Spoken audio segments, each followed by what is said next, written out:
atasnya yang lain daripada jin dan manusia hingga kembali ia perempuan. Ada pada riwayat yang lain, la'anat hal malaikatu hatta tarji'a.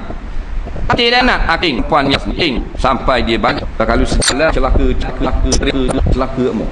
Laknat ni mendoakan supaya tidak ada rahmat. Nampak? Laknat ni macam kita kata ke syaitan. Ataupun kita kata Fir'aun laknatullah, kena laknat. Golongan tu. Nah, kita orang-orang kafir laknatullah, gitu. Baru nak duk tahu macam ke orang kafir.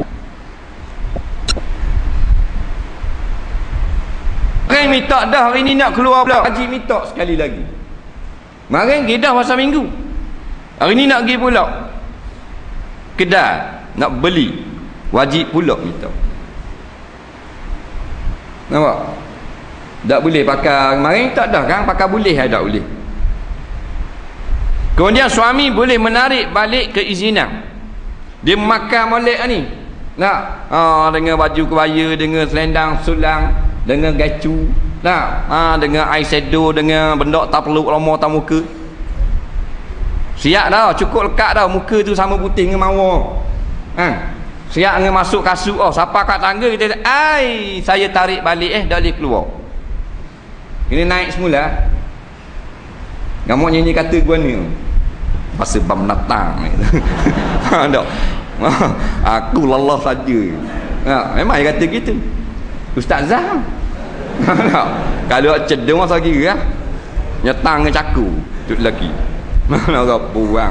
Dalam berigi pun tak kenang budi, tak terima kasih. Tak usah kata tak berigi. Boleh kata tak berigi ke puang. Tak, dalam kita dah beri sama dah. Sama-sama bergigi. Hari ni dia tak beri. Tengok muka dia.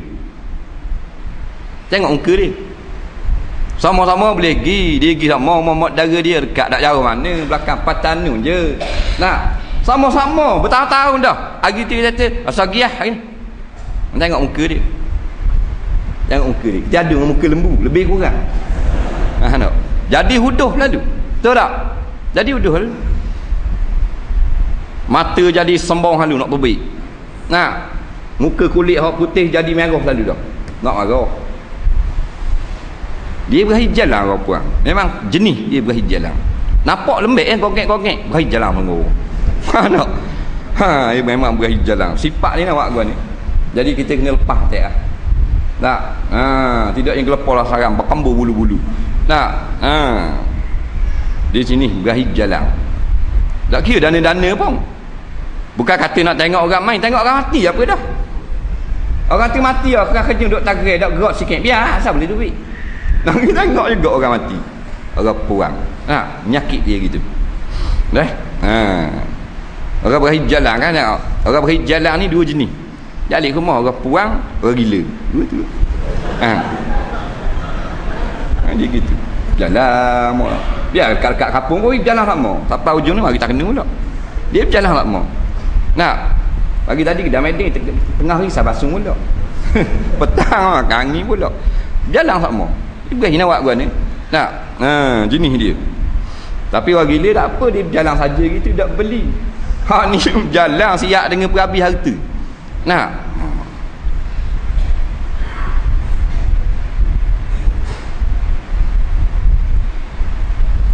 Kalau nak keluar buat haji hak sunat tak boleh.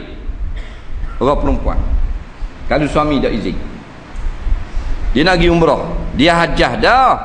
Pergi dah hak haji. Nah, pergi dah tahun 86 itu. Ni tahun 2007, 21 tahun berlalu. Nak buat umrah. Suami tak izin. Tak boleh pergi. Kalau pergi berdosa besar kepada Allah.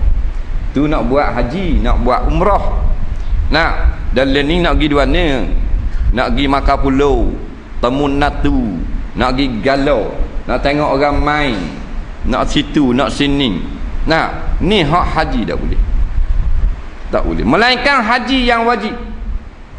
Yang pertama kali seumur hidup. Hak tu sunat minta izin suami. Isteri dah buat haji lagi, ada duit nak buat haji. Suami dah izin, boleh pergi. Tak derhaka kepada Allah. Dia gitu. Cuma dengan syarat teman mahram, kena ada teman. Bak suami tak pergi, nah suami tak pergi, mesti ada mahram, pak saudara teman, anak saudara, adik beradik, tok nenek teman. Nah, tak ada mahram nak pergi ke Mekah, sekurang-kurangnya 4 orang perempuan yang adilah.